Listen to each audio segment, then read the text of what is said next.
Bien évidemment, c'est possible. C'est même indispensable et incontournable. Le groupe La Poste est reconnu comme étant un pionnier du numérique responsable. La Poste a un historique d'engagement sociétal depuis 2009. La Poste dispose d'une gouvernance Green IT, groupe, qui est en place depuis 2011. Et La Poste a signé en 2019 la charte du numérique responsable de l'INR. Mais surtout, depuis l'année dernière, nous avons un nouveau plan stratégique, La Poste engagée pour vous pour 2030, où le numérique éthique, inclusif et frugal est inscrit dans les engagements du statut d'entreprise à mission.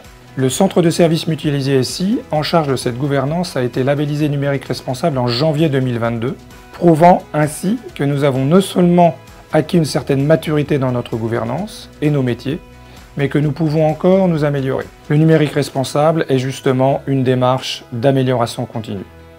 Nous recensons l'empreinte informatique du parc tous les 2 ans depuis 2016 et nous recensons tous les équipements des collaborateurs et les serveurs portant l'ensemble des applicatifs du groupe La Poste. De cela, des indicateurs ressortent. Le plus important, le nombre d'équipements, plus de 800 000 équipements en 2020, l'empreinte GES sur le cycle de vie, la consommation énergétique sur la phase d'usage et l'âge moyen du parc. À l'issue de la production de ces indicateurs, un rapport est transmis à chaque responsable du parc dans les branches pour une analyse contextuelle et la prise de décision sur les plans d'action à mener pour tenter de réduire l'empreinte. Sur la base de ces résultats, la gouvernance du numérique responsable travaille sur une politique d'achat informatique responsable sur 2 axes. Le premier axe, la consommation énergétique et l'éco-conception des produits. Et le deuxième axe, la réparabilité et le réemploi externe.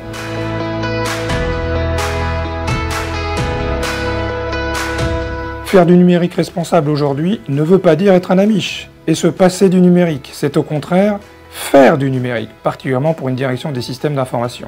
En le faisant mieux, c'est-à-dire en limitant les impacts sociaux, sociétaux, dès la phase de conception des projets, en pensant le service jusqu'à sa fin de vie et surtout en anticipant les usages de nos utilisateurs. Nos clients et nos collaborateurs sont très attachés à ces valeurs et ces enjeux. Aujourd'hui, on peut dire que le numérique responsable nous permet également d'anticiper les réglementations à venir. Sur les projets, nous avons intégré l'expertise numérique responsable de manière opérationnelle. Dans les comités d'architecture, nous avons formé des experts à l'éco-conception et des experts à l'accessibilité numérique qui examinent les recommandations et les expertises au niveau RGPD et UX. Et nous avons un exemple de projet récent, comme le projet Movivolt, qui est un projet qui a été géré en agile, où était instaurée une vérification des 40 incontournables du GR 491 de l'INR. C'est un référentiel très utile de bonnes pratiques de la conception responsable, à laquelle nous avons additionné des phases de mesure à différentes étapes de la construction du projet, afin de garantir un système d'information plus sobre et le plus inclusif possible.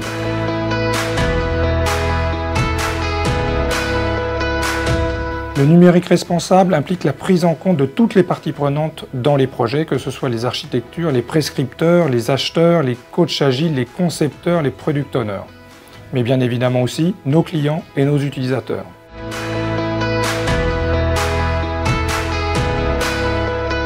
La conception responsable de services numériques a pour objectif de cadrer le besoin du client et surtout de sensibiliser aux enjeux du numérique responsable sans détériorer les attendus utilisateurs sur la qualité de service.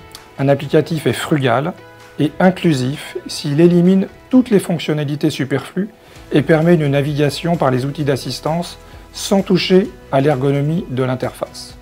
Nos responsables partenaires qui gèrent la relation avec nos clients sont là pour accompagner nos clients et faire le lien avec les équipes informatiques pour intégrer ces contraintes. Chaque année, La Poste participe au benchmark de l'Institut du numérique responsable, précédemment le club Green IT. Pour cela, nous mesurons l'empreinte du parc des équipements et nous mesurons la maturité des pratiques de développement sur la base du référentiel des bonnes pratiques du numérique responsable.